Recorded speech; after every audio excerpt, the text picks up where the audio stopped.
কবার লেখছেন তোমার কি রাষ্ট্রপতি হওয়ার যোগ্যতা ছিল? শেখ হাসিনা তোমাকে দয়া করে রাষ্ট্রপতি বানাইছেন, আর তুমি কেমনে পারলা? এখন বিষয়টা হচ্ছে কি,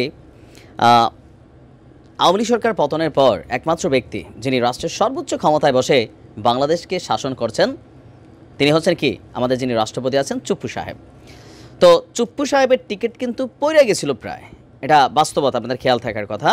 তবে সেই পরন্ত অবস্থায় তার যে সিটটা রাষ্ট্রপতির, এটাকে কিন্তু স্ট্রিক্ট রাখছে, সোজা রাখছে বিএনপি।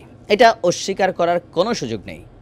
যদি বিএনপি ওই সময় বৈষম্যবিরোধী ছাত্র আন্দোলন, অনলাইন কিংরা, সাংবাদিক ইলিয়াস, পিনাকিরা, আরও যারা আছেন, তারা যেভাবে রাষ্ট্রপতির সিটটাতে ধাক্কা দিয়েছিলেন, ঝাঁকুনি দিয়েছিলেন, সেই ঝাঁকুনিতে যদি বিএনপি ওই মুহূর্তে শক্ত ভূমিকা না রাখতো, তাহলে রাষ্ট্রপতি এতক্ষণে মোটামুটি তিনি বাংলাদেশে থাকতেন কিনা সেটাও বড় কথা, হয়তো অন্য কোনো দেশে তিনি এই মুহূর্তে বসে জীবন কাটাতেন। তো সেই জায়গা থেকে স্বাভাবিক একটা কৃতজ্ঞতার ইস্যু তো আছেই। এছাড়াও সরকার পতনের আগে শেখ হাসিনার সাথে রাষ্ট্রপতির সম্পর্ক ভালো ছিল না, এটা তিনি নিজেই বলছেন। এর পাশাপাশি যেহেতু তিনি এই মুহূর্তে রাষ্ট্রপতির দায়িত্বে আছেন, সো রাষ্ট্রপতি বেসিক্যালি কোনো দলের হয় না, তিনি রাষ্ট্রের হন। তো সব দলকেই তার সম্মান শ্রদ্ধার জায়গাটা দেখাতে হয়, যদিও অতীতে এই জিনিসগুলা লম্বা একটা সময় ধরে ছিল না। দর্শক, যাই হোক, দীর্ঘ একটা সময় পর বেগম খালেদা জিয়া এবং তারেক রহমান এক অনন্য চিঠি পেয়েছেন বা দাওয়াত পেয়েছেন বা সম্মান পেয়েছেন, আর এই সম্মানটা দিচ্ছেন খোদ রাষ্ট্রপতি নিজে। সাবেক প্রধানমন্ত্রী এবং বিএনপি চেয়ারপারসন বেগম খালেদা জিয়া এবং জনাব তারেক রহমানকে আগামী 16 ডিসেম্বর মহান বিজয় দিবস উপলক্ষে রাষ্ট্রপতির সংবর্ধনা অনুষ্ঠানে আমন্ত্রণ জানানো হয়েছে। আরেকজনের হাত থেকে রক্ষা পাওয়া গেছে, তাকে তো আপনারা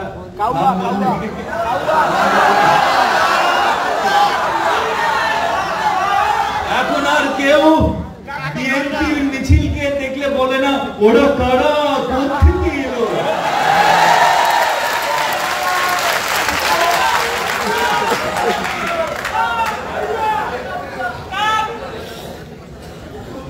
এখন আর কিছুদিন পর পর পার্টি অফিসের সামনে লাইনে দাঁড়িয়ে কিছুদিন পর পর আমাদের কোন সহযোদ্ধার রক্তাক্ত শরীরকে কাফনে মুড়িয়ে আমাদের জানাজা বা গায়েবে জানাজা পড়তে হচ্ছে না। তাহলে আমরা কি নির্ভয়? আমরা কি এখন বিপদ মুক্ত? আমরা কি এখন টেনশন ফ্রি? এখন কি আমরা out of danger? Out of ডেঞ্জারই যদি হব, তাহলে আজকে যখন আমাদের এখানে কৃষক দলের প্রতিষ্ঠা বার্ষিকী হচ্ছে, এখানে তো আরো অঙ্গ সংগঠন, 3টা অঙ্গ সংগঠনের প্রেসিডেন্ট সেক্রেটারিদের থাকবার কথা, তারা কিন্তু এখানে নেই। আমাদের ভাইরা এখন লং মার্চে আছে। কেন লং মার্চ করতে হচ্ছে? তার কারণ, if you are surrounded by unfriendly neighbors, you are never out of danger. Right. আপনি যদি শত্রু ভাবাপন্ন প্রতিবেশী দ্বারা পরিবেষ্টিত থাকেন, আপনি কখনোই বিপদমুক্ত নন। It doesn't matter whether you are in position or you are in opposition. আপনি ক্ষমতায় আছেন বা বিরোধী দলে আছেন, এটা ম্যাটার করে না। উদাহরণ দিয়ে বুঝিয়ে দিতে হবে, বুঝিয়ে দেব। আরে বড় বড় বক্তা আছেন, দাদা আছেন, নিতাইদা আছেন, 16টি বছর আমরা বিরোধী দলে ছিলাম। কি পরিমাণ নির্যাতন আমাদের উপর হয়েছে আমরা তো সবাই সাক্ষী। শুধু কি নির্যাতন? শুধুমাত্র বিএনপি দেশের জন্য কথা বলে, জাতীয়তাবাদী রাজনীতি করে, জনগণের জন্য কথা বলে, বিএনপির জনপ্রিয়তার জন্য ওই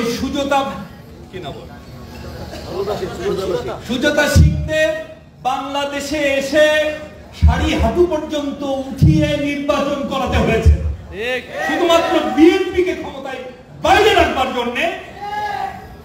আগের রাতে ভোট করতে হয়েছে কুকুর মার্কা নির্বাচন। কুকুর মার্কা বললে কেমন জানি শোনাই।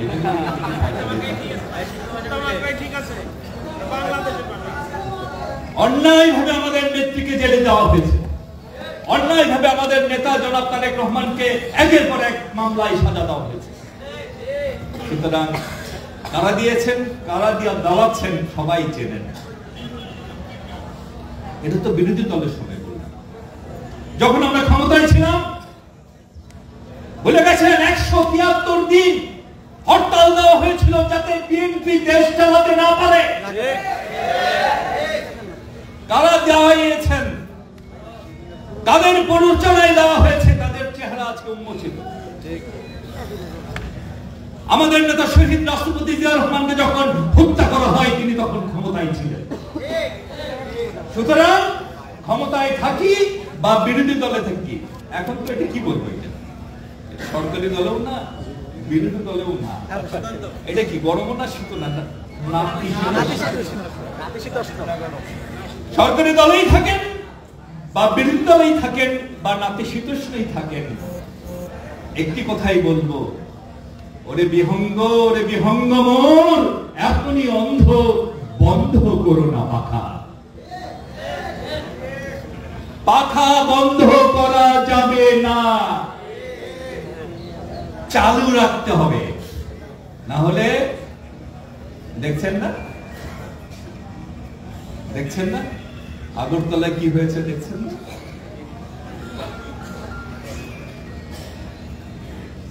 এখানে